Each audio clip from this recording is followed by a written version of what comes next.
1985년 뉴욕의 플라자 호텔에서 일본이 미국의 압박에 굴복했던 플라자 합의를 알고 계신가요? 당시 일본의 GDP는 미국의 70%까지 따라오던 상황이었죠. 미국은 일본에게 엔화 가치를 올려라 하고 압박했고 일본은 고개를 숙였습니다. 그 결과는 어떻게 되었을까요? 엔화 가치는 단기간에 46%나 폭등했고 일본은 이후 잃어버린 30년을 겪었습니다. 그런데 2025년 현재 중국의 GDP는 이미 미국을 넘어섰습니다. 구매력 평가 기준으로 무려 37조 달러입니다. 세계 패권국인 미국은 당연하게도 온갖 압박을 가하며 굴복시키려 하는데 중국은 꿈쩍도 하지 않습니다. 왜 그럴까요? 오늘은 그 이유를 술술 풀어보겠습니다. 일본 인구는 1억 2천만, 중국은 14억. 무려 10배 이상 차이 나죠. 중국 인구의 25%만 미국 수준의 소득을 달성해도 3억 5천만 명입니다. 이게 미국 전체 인구와 비슷합니다. 외부 시장이 막혀도 자기 집에서 소비와 생산이 어느 정도 가능한 구조입니다. 이게 바로 내수 시장의 힘으로 나타납니다. 일본은 수출 의존도가 높았습니다. 그리고 그 수출 중 40%는 미국으로 갔죠. 그런데 중국은 수출 의존도가 GDP의 20% 수준으로 과도하게 높지 않아서 무역 장벽이 생겨도 자기 집에서 장사하며 어느 정도 버틸 수 있습니다. 여러분, 휘토리라고 들어보셨나요? 스마트폰, 전기차, 미사일까지 모든 첨단 산업의 핵심 재료입니다. 중국이 전 세계 휘토리 생산의 대략 70%를 장악하고 있습니다. 미국이 중국과 거래하지 마 라고 해봤자 다른 나라는 그럼 우리는 어디서 휘토리를 구하죠? 라고 되묻습니다. 일본은 자원이 없어서 외부 충격에 취약했지만 중국은 오히려 자원을 무기로 쓸 수 있습니다. 2025년 4월 중국이 7가지 핵심 휘토류에 대해서 수출을 제한하자 독일 자동차 회사들이 생산 차질을 걱정했어요. 이게 현실입니다. 중국은 외교와 무역의 압박을 본인만의 무기를 활용해서 역공할 수 있는 국가죠. 2021년 중국 반도체 기술은 20년 뒤처져 있다는 평가가 있었지만 2024년 현재 중국은 7나노미터 칩을 자체 생산하기 시작했고 5나노에 이어 3나노 공정 개발에도 착수했습니다.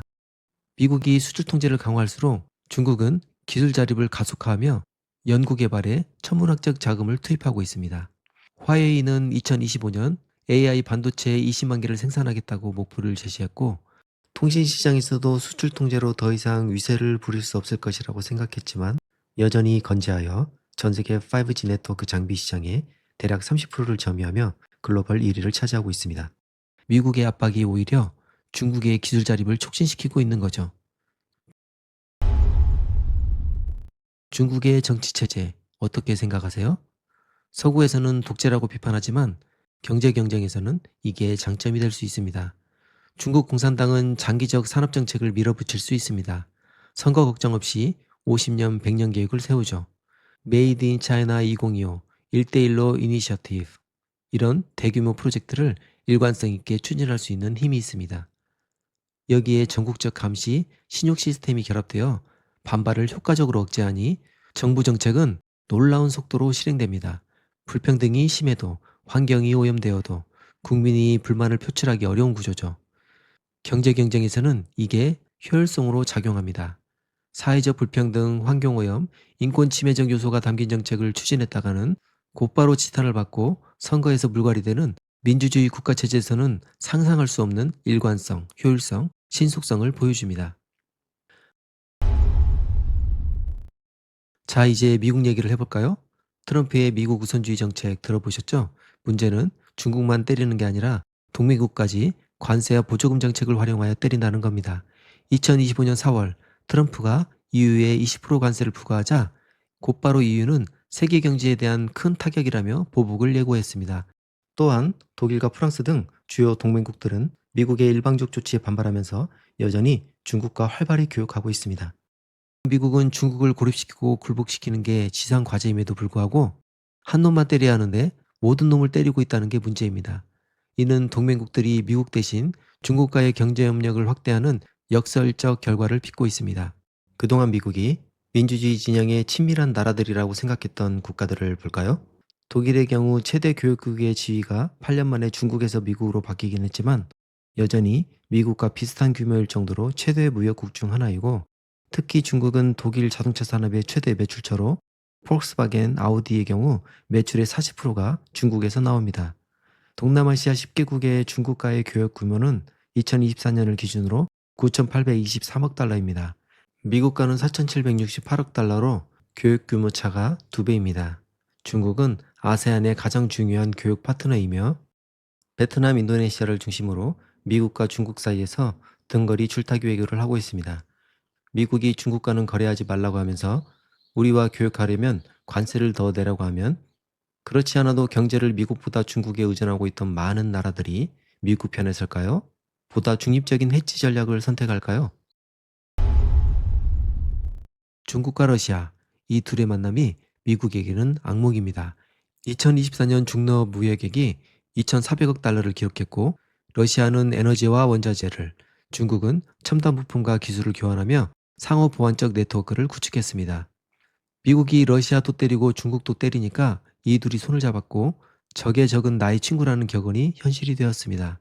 중국이 위협적이고 확실히 억누를 생각이었다면 애초에 구소련 국가들을 자꾸 EU에 가입시키고 나토에 가입시키네 만에하면서 러시아를 자극할 필요가 없었는데, 완충지대가 사라질 위기에 처한 러시아가 우크라이나를 침공하고 결국 적으로 만들고 나서야 중국을 굴복시키겠다고 압박하고 나서고 있으니 잘 될까요?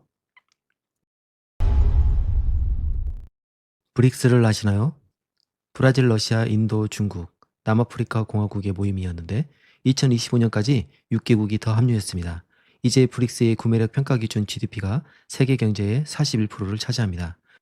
이에 반해 G7이 차지하는 경제 규모가 28% 정도 되니까 명목상 GDP로는 아직 미치지 못하지만 구매력 평가 기준으로는 훨씬 압도하는 비중인 만큼 전 세계에 미치는 경제적 영향력도 막강합니다.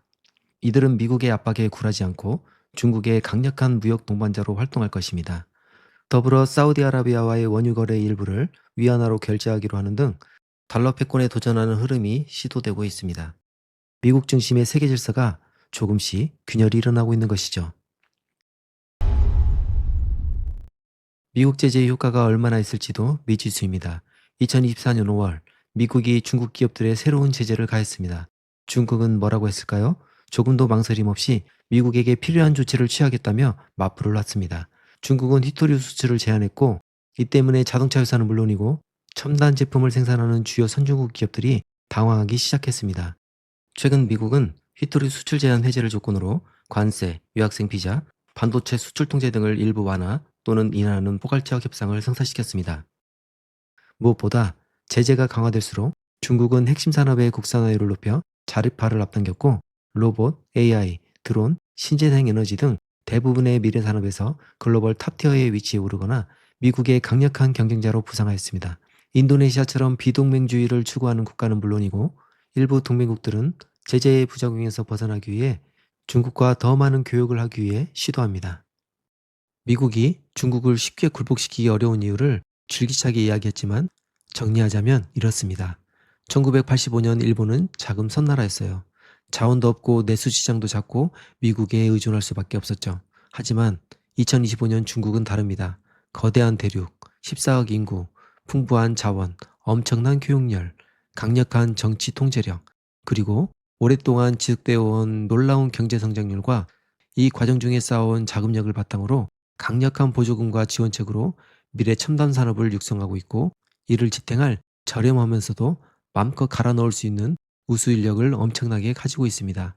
매년 1200만 명에 육박하는 대졸자가 양산되니 말 다 했죠.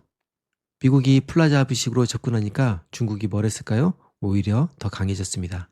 압박을 받으니까 기술을 자체 개발했고, 고립당하니까 새로운 친구를 만들었습니다.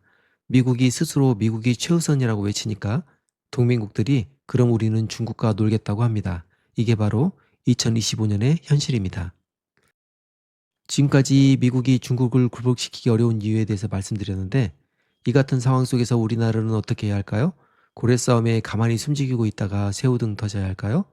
말 나온 김에 우린 앞으로 어떻게 해야 하는지 간략하게 살펴보겠습니다. 한국 혼자라면 외교력도 경제 규모도 작지만 일본, 호주, 베트남, 인도네시아 등 여러 나라들이 연합체를 구성한다면 발언권은 세질 수 있습니다. 이를 발판 삼아 미국에는 강력한 주요 동맹의 주체임을 과시하고 미국에 동조하지 말라는 중국의 압박에도 좀 더 효율적으로 대응할 수 있어야 합니다. 실제로 한국은 믹타 같은 중견국 협력체를 만든 경험이 있습니다.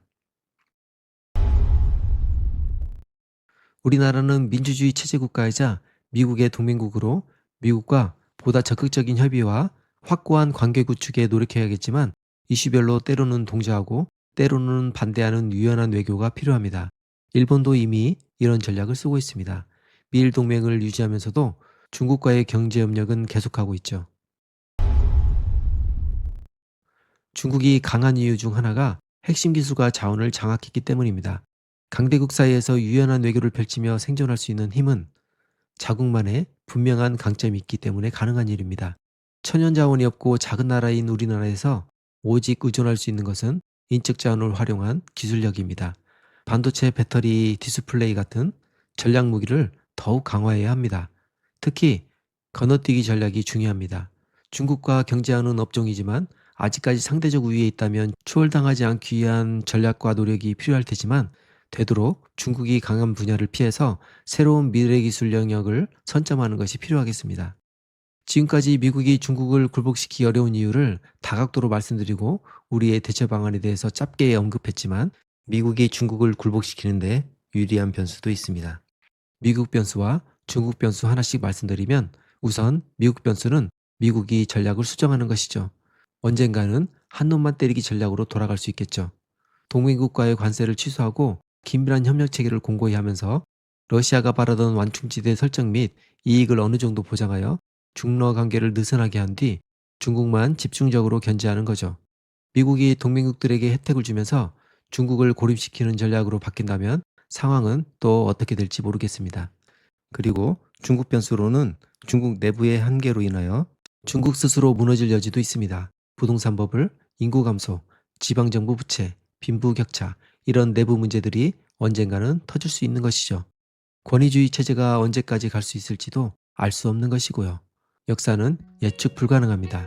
1980년대에는 일본이 미국을 추월할 것 같았습니다. 1990년대 이전에는 소련이 영원할 것 같았죠. 하지만 모든 게 바뀌었습니다. 중국의 부상은 현실이지만 영원한 것은 아닙니다. 중요한 건 우리가 어떻게 대응하느냐입니다. 포기하지 말고 슬기롭게 대응하면서 기회를 만들어 나가는 것, 그것이 바로 작지만 강한 나라들이 살아남는 방법입니다. 미래는 아직 결정되지 않았습니다. 시청해 주셔서 감사합니다.